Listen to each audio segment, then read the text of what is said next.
Good morning everyone. সকলকে স্বাগত জানাচ্ছি আবার একবার Tripura exam cracker and jobs update YouTube চ্যানেলে। ত্রিপুরাতে বর্তমানে বিভিন্ন চাকরির পরীক্ষার কিন্তু পরীক্ষার নামে বা পরীক্ষার উপর বিভিন্ন বিভিন্ন যে ক্যাটাগরিতে যেগুলোতে নেওয়া হচ্ছে সবগুলোর উপরই বর্তমানে কিন্তু বারবার কিন্তু কিন্তু এখন অভিযোগ উঠছে। কিসের অভিযোগ উঠছে দেখুন, এখানে একটা পেপারে দেওয়া হয়েছে আর একটা চাকরি দেখুন। টিপিএসসি পরীক্ষায় অনিয়মের অভিযোগে উচ্চ আদালতের দ্বারস্থ হচ্ছেন বঞ্চিতরা। তো এখানে কিন্তু বারবার অভিযোগ উঠছে, যেমন আপনারা দেখেছেন আপনার টিডিএডিসির পরীক্ষা 9 তারিখ হওয়ার কথা ছিল, প্রশ্ন পেপার লিক হয়ে গেছে। তো জানি না ত্রিপুরাতে বর্তমানে কি হচ্ছে এইসব।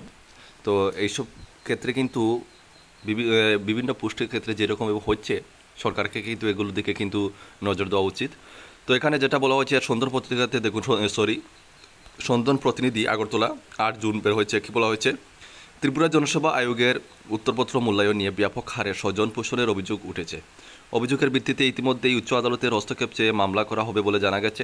কয়েকশো পরীক্ষার্থীর যোগ্যতা থাকা সত্ত্বেও কারচুপি করে তাদের মেধা তালিকায় স্থান দেওয়া হয়নি বলে অভিযোগ উঠেছে। তো এটা যদি সত্যি হয়, টিপিএসসি পরীক্ষার মতো একটা বিশ্বস্ত প্ল্যাটফর্মে যদি এরকম হয়ে থাকে, তাহলে কিন্তু ভবিষ্যৎ কিন্তু অনেক অন্ধকারে রয়েছে আমাদের ত্রিপুরার যুবক যুবতীদের। 2021 সালের বিজ্ঞাপন মূল্যে CDPO panchayat executive officer ICDS supervisor পদে 440 জনকে নিয়োগ করার জন্য পরীক্ষা প্রক্রিয়া শুরু হয়। 2022-এর নভেম্বরে হয়েছে প্রাথমিক পরীক্ষা। এতে প্রায় 1 লক্ষের মতো পরীক্ষার্থী অংশগ্রহণ করেন। এর থেকে বাছাই করে প্রায় 2000 পরীক্ষার্থী। 2023 সালের মে মাসের 21 তারিখ তারা মূল পরীক্ষাতে বসে। ইন্টারভিউ শুরু হয় চলতি বছরের 6 ফেব্রুয়ারি থেকে। ইন্টারভিউ শেষ হয় এপ্রিলের 6 তারিখ। জুন মাসের 6 তারিখ টিপিএসসি মেধা তালিকা বের করে 440 জন পরীক্ষার্থীদের। এতে দেখা গেছে অনেকেই পরীক্ষা নিয়ে 100% নিশ্চিত থাকা সত্ত্বেও তাদের মেধা তালিকায় স্থান দেওয়া হয়নি। শুক্রবার 70 জন পরীক্ষার্থী আরটিআই জমা করে টিপিএসসি অফিসে। সোমবারে আরও 200 জন আরটিআই জমা করবে। এরপরই তারা হাইকোর্টের দ্বারস্থ হবে বলে জানা যায়। তারপরে কি বলা হচ্ছে দেখুন, ইতিমধ্যে মেধা তালিকা স্থগিত রাখার দাবি নিয়ে উচ্চ আদালতে একটি মামলা করার উদ্যোগ নেওয়া হয়েছে। পিটিশনে দাবি করা হবে মেধা তালিকা স্থগিত করার পর গোটা প্রক্রিয়াটি উচ্চ আদালতের নজরদারিতে যেন আবার খতিয়ে দেখা হয়।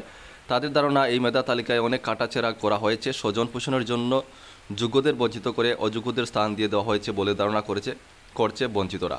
জুন মাসের 6 তারিখ 440টি পোস্টের যে মেধা তালিকা প্রকাশ হয়, সেটিকে চ্যালেঞ্জ করেই উচ্চ আদালতের দ্বারস্থ হবেন তারা।